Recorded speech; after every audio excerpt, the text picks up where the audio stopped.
Hello बच्चों, चलिए प्रश्न को पढ़ते हैं। एक डबल स्लिट S1 S2 तरंग दैर्ध्य लैम्डा के कला संबद्ध प्रकाश से प्रकाशित हो रहा है। S1 तथा S2 के बीच की दूरी d है। स्लिटों से D1 दूरी पर सामने की ओर एक समतल दर्पण रखा है और पीछे की ओर D2 दूरी पर एक पर्दा सिग्मा रखा है। चित्र। इस पर्दे पर दर्पण से परावर्तित प्रकाश ही आ पाता है। पर्दे पर प्राप्त फ्रिंजों की चौड़ाई निकालें। तो प्रश्न से संबंधित हमें नीचे चित्र दिया हुआ है, जहां दोनों स्लिट S1 और S2 दिखाए गए हैं, जिनके बीच की दूरी d है। यहां से D1 दूरी पर आगे हमारा यह दर्पण है और पीछे की तरफ D2 दूरी पर यह हमारा पर्दा है। इसी पर्दे पर ये दोनों स्लिट से आने वाली परावर्तित प्रकाश किरणें फ्रिंज पैटर्न बनाते हैं। तो इस प्रश्न के लिए जो मूल अवधारणा है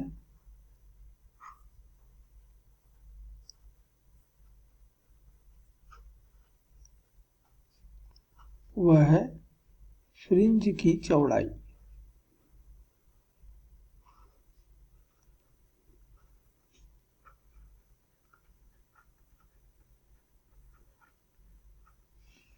अब हमें ज्ञात है कि दो स्लिट प्रयोग में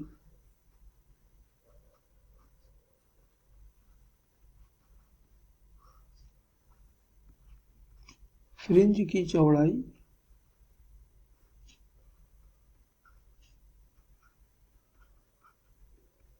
जिसे हम प्रायः बीटा से दर्शाते हैं, ये बराबर दी जाती है d लैम्डा बटे d, जहां d है स्लिटों से पर्दे की दूरी। कैपिटल D है स्लिटों से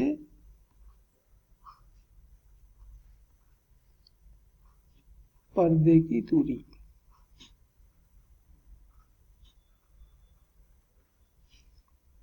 जबकि स्मॉल d है स्लिटों के बीच की दूरी।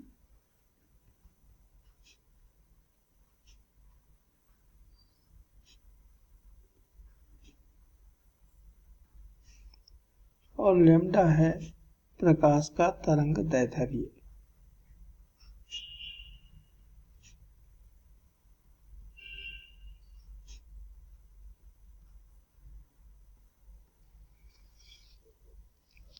तो दिया गया प्रश्न इसी अवधारणा पर आधारित है। तो दर्पण के द्वारा दोनों स्लिट S1 और S2 का जो प्रतिबिंब बनेगा वो दर्पण के पीछे बनेगा, S1 डैश S2 डैश। और जितना आगे वस्तु रखा है अर्थात स्लिट रखे हैं, दर्पण ठीक उतनी ही दूरी पर पीछे, लेकिन पीछे प्रतिबिंब बनाता है, अर्थात D1 दूरी पर प्रतिबिंब बनेगा।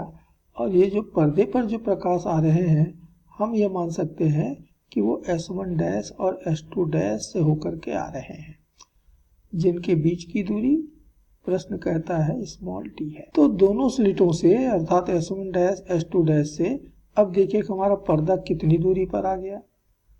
तो हमारा पर्दा आ रहा है D1, फिर D1 अर्थात 2D1 और फिर D2 अर्थात प्लस D2 और। तो स्लिटों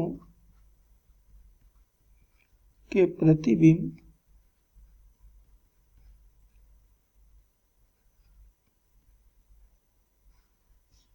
अर्थात S1 डैश S2 डैश से पर्दे की दूरी